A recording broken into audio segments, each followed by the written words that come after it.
নিরামিষ বেগুন একবার এইভাবে রান্না করে দেখতে পারেন, খেতে কিন্তু দারুণ হয়। রান্নাটা একবার তৈরি করে খেলে বারবার তৈরি করে খেতে ইচ্ছা করবে।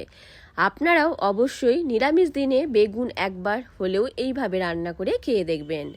এর জন্য এখানে আমি 4টে বেগুন নিয়েছি। বেগুনগুলোকে ভালো করে ধুয়ে নিয়েছি। এইবার গোল গোল করে কেটে নিচ্ছি। প্রত্যেকটা বেগুনকেই একইভাবে কেটে নিয়ে নেব। বেগুনগুলো কেটে একটা পাত্রের মধ্যে নিয়ে নিচ্ছে। সব বেগুনকে কেটে নেওয়ার পর এর মধ্যে দিয়ে দিলাম পরিমাণ মতো অল্প একটু নুন, অল্প একটু হলুদ গুঁড়ো। নুন আর হলুদ গুঁড়ো ভালো করে বেগুনের সাথে মাখিয়ে নিয়ে একটা সাইডে রেখে দিলাম। কড়ার মধ্যে দিয়ে দিলাম 4টে কাজু আর 2 চামচ সাদা তিল। শুকনো কড়ার মধ্যে নাড়াচাড়া করে কাজু আর তিলকে কয়েক সেকেন্ড ভেজে কড়া থেকে তুলে নিয়ে নিচ্ছে। একটা প্লেটের মধ্যে নিয়ে নিলাম। কড়াইয়ের মধ্যে দিয়ে দিলাম প্রায় 3 চামচ মতো সর্ষের তেল। অল্প একটু কালো জিরে ফোড়ন দিয়ে দিয়েছি। ভালো করে ফোড়নটা হয়ে গেলে নুন হলুদ মাখানো বেগুনের টুকরো দিয়ে কয়েক সেকেন্ড নাড়াচাড়া করে ভেজে নিচ্ছে। কয়েক সেকেন্ড এইভাবে নাড়াচাড়া করে ভেজে নেওয়ার পর ঢেকে বেগুনকে রেখে দেব প্রায় 2-3 মিনিটের জন্য।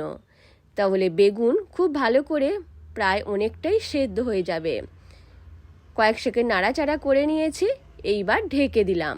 অন্যদিকে তিল, কাজু বাদাম, 2টো কাঁচা লঙ্কা, 1 টুকরো আদা আর একটা টমেটোর পেস্ট তৈরি করে নিচ্ছি।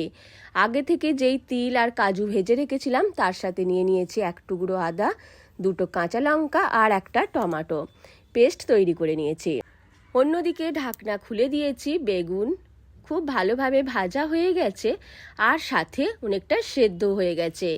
এইবার এর মধ্যে দিয়ে দেব মশলার পেস্ট। ভেজে রাখা তিল, কাজু, 1 টুকরো আদা, 2টো কাঁচা লঙ্কা আর একটা টমেটোর পেস্ট তৈরি করে নিয়ে বেগুনের মধ্যে দিয়ে দিলাম। মশলাকেও বেগুনের সাথে কয়েক সেকেন্ড এইভাবে নাড়াচাড়া করে ভেজে নিচ্ছে।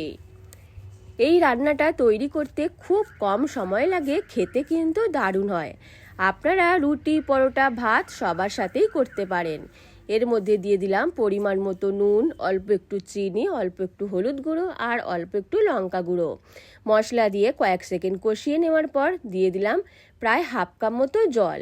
জল দিয়ে 2-3 মিনিট ঢেকে রেখেছিলাম। ভালো করে ফুটে গেছে। গ্যাস অফ করে দিয়ে অল্প একটু গরম মশলার গুঁড়ো ছড়িয়ে দিলাম। ভালোভাবে মিশিয়ে নিলেই তৈরি হয়ে যাবে বেগুনের এই চমৎকার রান্না, যা খেতে কিন্তু দারুণ হয়।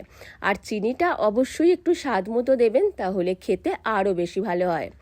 এইবার অন্য একটা বাটির মধ্যে অসাধারণ স্বাদের বেগুনের এই রান্নাটা তুলে নিয়ে নেব। আপনারাও অবশ্যই তৈরি করে দেখবেন। ভালো লাগলে লাইক, শেয়ার এবং কমেন্ট করতে ভুলবেন না।